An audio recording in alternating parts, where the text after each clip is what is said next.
Webster defines crunch time as a critical moment or period, like the end of a game, when decisive action is needed. Every sports fan knows this time in the game. Your palms sweat just a little more, your heart races just a little bit faster, and you live and die with every play until the final seconds tick off the clock and you're either celebrating a victory or disappointed by the defeat. The team at Crunch Time Sports Advantage Network understands just how critical these moments are. For us, it begins as soon as the next set of games are on the board. We evaluate the opening lines and any breaking news throughout the week. We cover each game inside and out, whether it's from inside the locker room to a huddle down on the field, the court, or the ice. We take you inside the meeting room with scouts, coaches, and executives. We have our fingers on the pulse of all the sports that we cover: the National Hockey League, NBA, college basketball, college football, and the National Football League. We are the Crunch Time Sports Advantage Network, and we're here to help you find your sports advantage. After all the data has been crunched, we then turn it over to Kenneth for the best analysis around. His unique perspective in both understanding the data and how it applies to the game and how you win is the Crunch Time Sports Advantage. Are you ready? The Crunch Time Jet is fueled and ready for takeoff, and the Crunch Time Express is about to leave the station. Your VIP pass has been approved, so all aboard.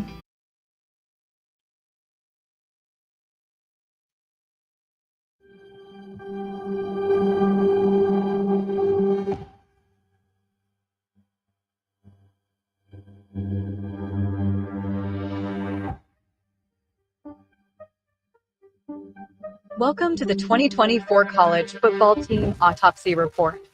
An autopsy report is a document that summarizes the findings of an autopsy, an examination of a body after death. It includes details of the examination, tests, and observations performed, as well as the cause and manner of death. Just like a real autopsy report, the Crunch Time Sports Advantage Network College Football Autopsy Report examines a team's body of work after the season has concluded.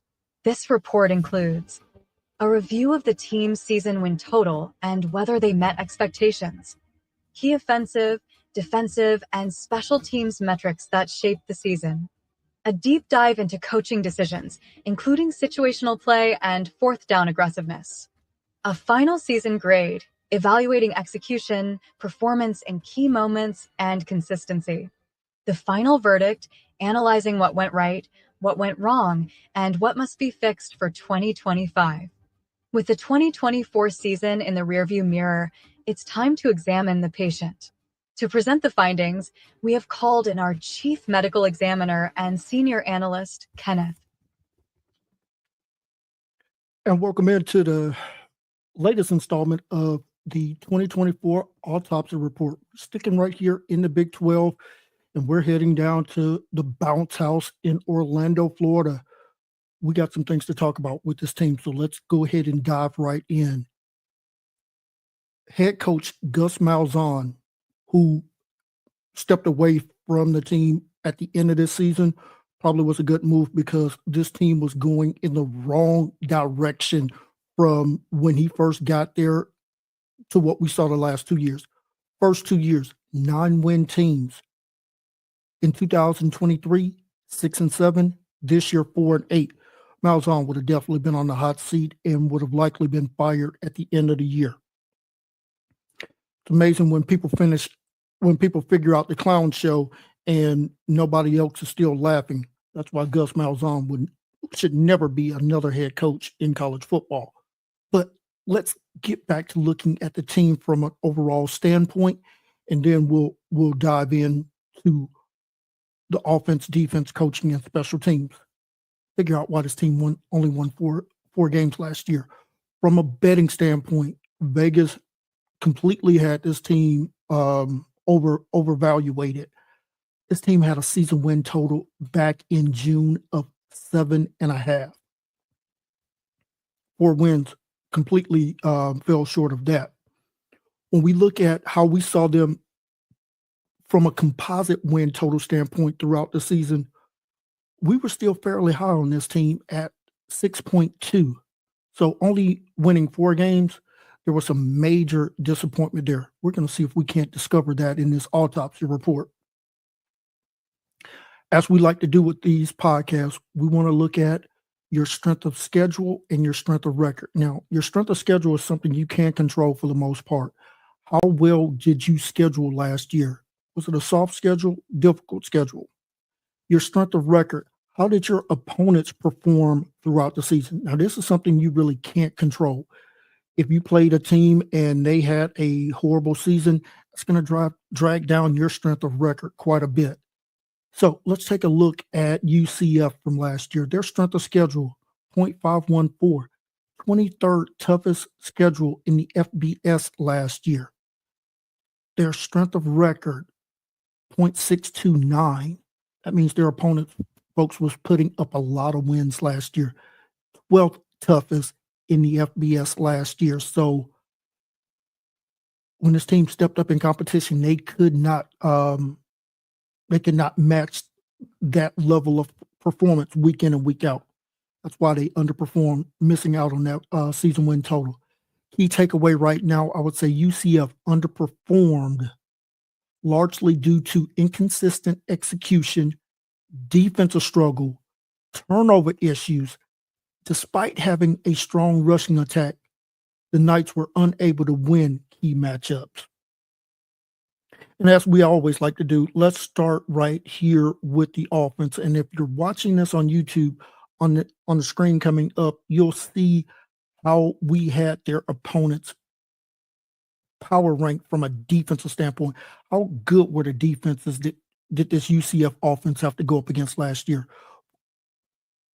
So thank you for watching on YouTube, or if you're catching this on our Twitter feed at Crunchtime VIP, I want to say a special thank you. If you're listening on your favorite podcast platform, no worries. I'm going to walk through these numbers for you just to make sure that I paint the proper picture. So 68 Power 4 teams in college football last year when you include the Power 4 conferences and Notre Dame.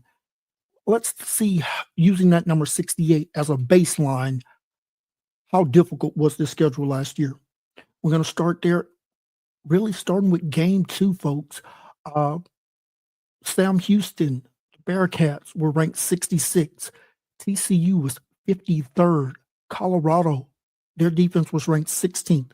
The Florida Gators ended with the 17th best defense in our power rankings. Cincinnati was 31st. Iowa State was 11th. BYU was 23rd. Arizona State right behind them at 24. West Virginia at 59, and even Utah was at number 12.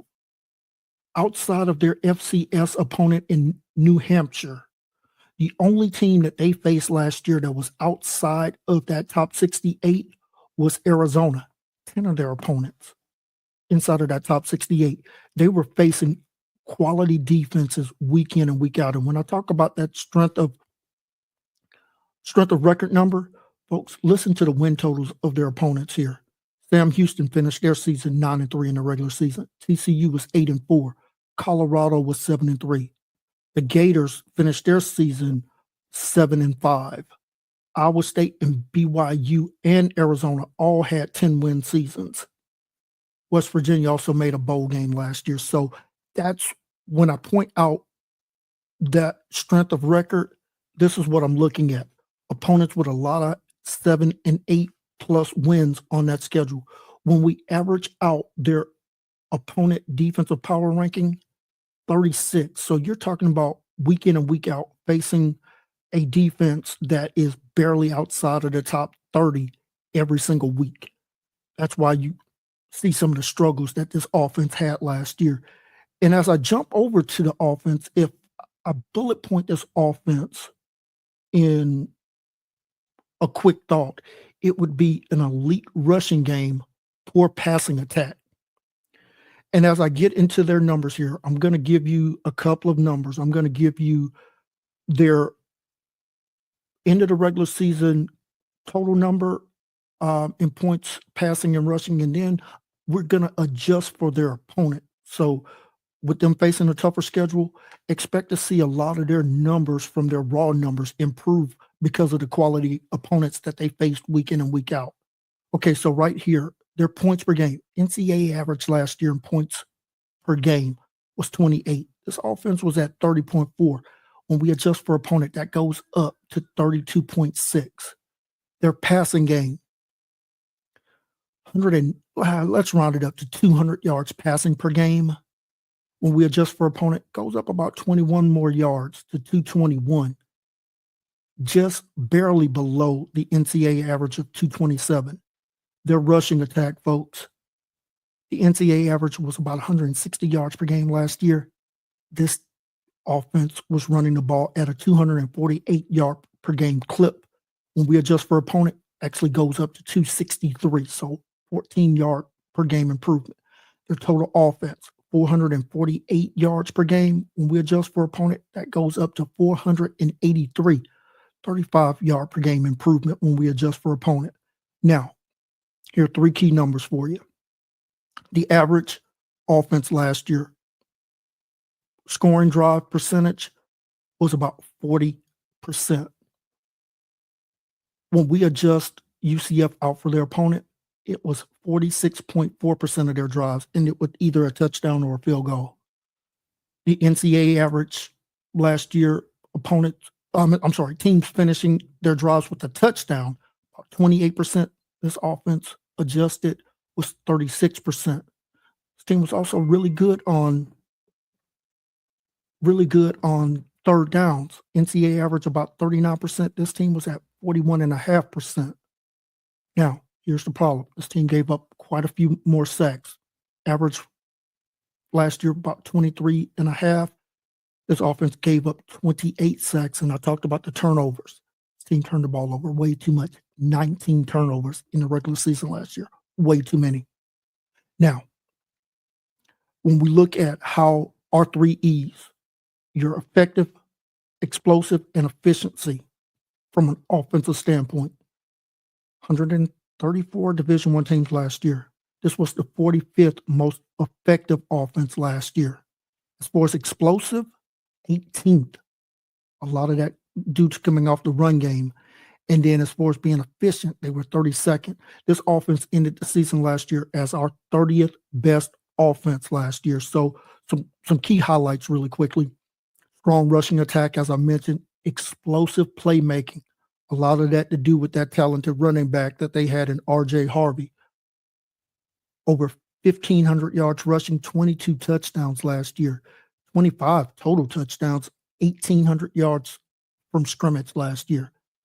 Explosive playmaking, 7.1 yards per play, and as I mentioned, solid third down conversion rate. This team was well below the average in passing efficiency, as I mentioned. Struggled sometimes in the red zone and gave up way too many sacks. Now, let's flip it to the defense here. And once again, if you're watching on YouTube, you'll see that number on your screen now. Okay, so how many quality offenses did this UCF team go up against last year? Continue on with that baseline of 68. So TCU was the 17th best offense last year. Colorado was 14th. The Florida Gators was 25th. Cincinnati was 42nd. Iowa State was 16th. BYU was 41st. Arizona State was 28th. And finally, West Virginia was 36th. 8 of their opponents were inside of that top 68. When you average out the average offense that this team went up against last year, about 47th. So still a quality schedule of opponents faced last year from an offensive standpoint is what this defense went up against. Some bullet points before we get into their numbers here. Inconsistent defense, but competitive. You're going to see some numbers that bear that out here in just a moment. This team had a strong rushing defense, was decent against the pass, did a good job of limiting big plays, but struggled in high pressure moments, did not force nearly enough turnovers, and opponents were converting at an extremely high rate on fourth downs. I'll get to all of those numbers here in just a moment. All right, let's start with the points per game allowed. This defense gave up 26.7 points per game. But as I said, when we adjust for that difficult schedule, that number goes down to 24.2. So almost a 3-point per game improvement.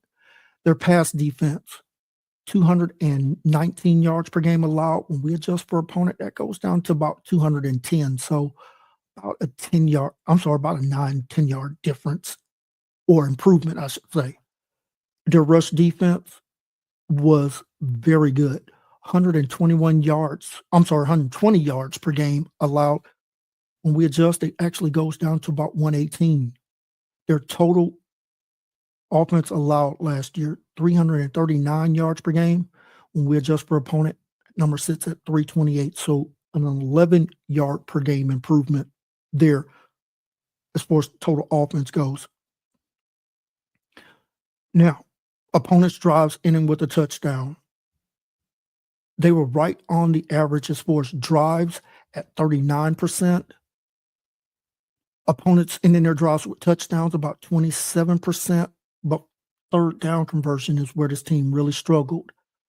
41.3% of the time their opponents were converting on third down. This team was just a tick below average as far as getting those sacks. Only 21 sacks, just 2 off of the average there. So not horrible there as far as the sack production. I talked about the fourth down conversion rate for their opponents being at 72%, 13 of 18. Teams were finding a lot of success going for it on fourth down. And as far as forcing turnovers, only 11 forced turnovers, so a -8 in the turnover differential there. Let's talk about the coaching and special teams. Coach Malzahn last year was 1-3 in one-score games. Against quality opponents, they were 1-6. I mentioned the -8 in the turnover differential, 124th in the FBS last year, and discipline was an issue. Almost 7 penalties per game last year, 56 yards in penalties on average every game. As far as being aggressive, going for it on fourth down, if you know anything about Gus Malzahn, going to push the envelope, going for it on fourth downs. He was the 20th out of 144 qualifying coaches last year as far as going for it on fourth down. As far as their success rate, 54%, 14 out of 26. Not nearly the kind of success that their opponents had on fourth down. So key takeaway, UCF was aggressive on fourth downs but failed to capitalize, while their opponents frequently converted against them. Special teams, below average, 10 out of 16 on their field goal conversion rate. That's 63%. That cost you probably at least 2 games on your schedule there having a poor field goal kicker. The punting game was actually a bright spot, averaging almost 43 yards per punt last year. So key takeaway, the kicking game definitely hurt UCF, particularly in those close games. And if I'm looking, I would probably highlight the game against Arizona State and the game against Cincinnati. Games that if you probably have a little bit better execution, not turning the ball over, that's 2 more wins for you. Your coach probably still has a job here in 2025. So what went wrong for UCF? I'm going to give you 3 things that I would jump out and say went horribly wrong. Well, number 1, lack of a consistent passing game. KJ Jefferson only appeared in 5 games last year, but in those 5 was well below average. 59% completion percentage, 7 touchdowns, 4 INTs. Poor turnover margin, a -8 in the turnover differential. And as I mentioned, this defense struggled in key spots. So now let's talk about the breakdown as far as this offense and defense goes, as far as how did this team look when they won on offense, compared that to how they look when they lost. So in their 4 wins, they were averaging 48 points per game, averaging about 220 yards passing on about 22 attempts, 10.2 yards per attempt, 15 yards per completion, running the ball 52 times per game for 359 yards, 6.9 yards per rushing attempt, 7.8 yards per play, averaging over 579 yards of total offense. Had a run pass ratio of 71% run, 29% pass. This team was excellent on third down conversions in those wins. 53% conversion rate on third downs, only committed 3 offensive turnovers in those 4 wins. So we're finna head for a major regression here in the 8 losses. Offense goes down to 21.5 points per game. Throwing the ball 28 times per game, but for less yards, 190 yards per game. That yards per attempt dips down to 6.7. Yards per completion also dips down to 12.3. The rushing attempts take a major step back, only 38 rushing attempts per game, 193 yards rushing, 5 yards per carry. Total offense goes down to 382 yards per game, 5.8 yards per play. The run pass ratio, 58% run, 43% pass. So when this team had to throw the ball, that was not going to be a recipe for success. Conversion rate on third down goes down to 33%. And in those 8 losses, average 2 turnovers per game, 16 total turnovers in those 8 losses. So the difference when they won versus when they lost, they were scoring about 27 more points. They were averaging 30 yards more per game passing. The yards per attempt, 3.5 yards per attempt. That is, wow, yeah, that's eye-popping. 14 less rushing attempts. 14 more rushing attempts, 166 more yards, almost 2 yards per rushing attempt better, almost 200 yards more per game. And as I mentioned, the turnover, the turnover differential and third down conversions definitely took a major hit when they lost. Now, let's take a look at the defense. In their 4 wins, this defense was only giving up 16 points per game. Their opponents were throwing the ball about 35 times per game for 243 yards, 7 yards per passing attempt, 10.8 yards per completion. Their opponents were only running the ball 25 times per game, but folks, no success. 49 yards per game is what they were allowing, 2 yards per carry. Their defense, 292 yards of total offense is what they were giving up, 4.9 yards per play. This team was still horrible on third down defense. Their opponents were converting 50% on third downs in those 4 wins, forced 5 turnovers. Now, in the 8 losses, points per game balloons up to 32.5 points per game. The opponents, their passing attempt goes from 35 down to 30. So passing yards in those 8 losses, 207 yards per game, 6.9 yards per attempt. So no big difference there. Same can be said for the yards completion, 10.7. The rushing attempt balloons up from 25 to 40 attempts per game. And then their opponents were rushing for 156 yards per game, 4 yards per carry. Opponents were converting in those 8 losses, 43% on third downs. But in those 8 losses, UCF only forced 6 turnovers. So biggest difference, when they lost, they were giving up 17 more points per game. They were giving up 37 fewer passing yards per game, but giving up 107 more rushing yards per game. We talked about it. This team, no matter whether they won or lost, was horrible on third downs, horrible on fourth downs, and could not force turnovers.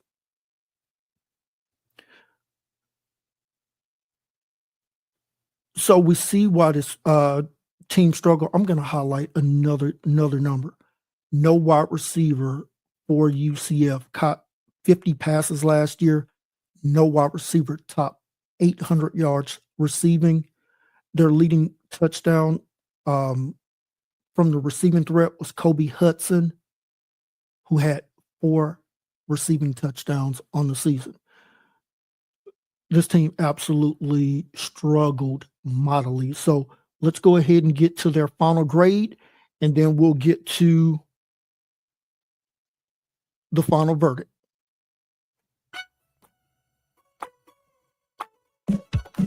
The UCF Black Knights will get a final grade of a C-.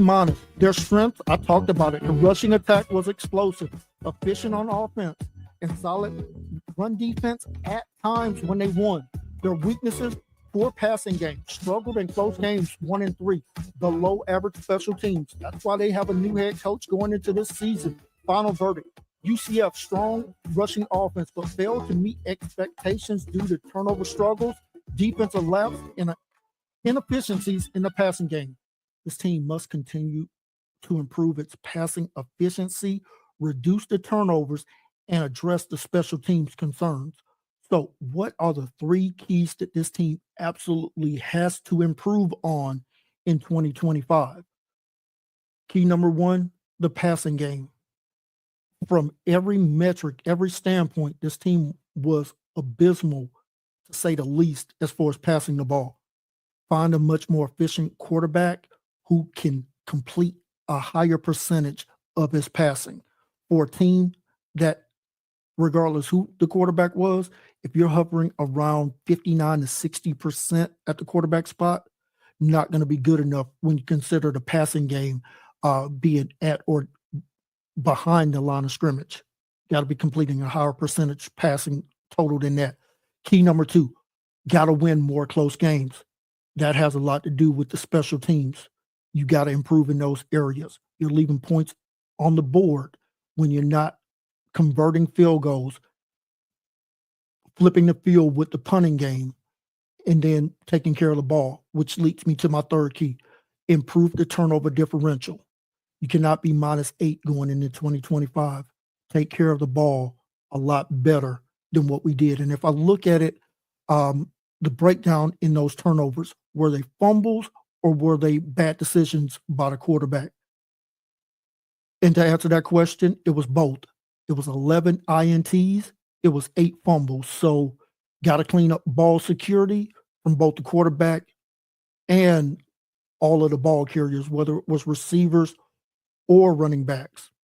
If UCF can improve in these 3 areas, this team could be in contention to make a bowl game in 2025.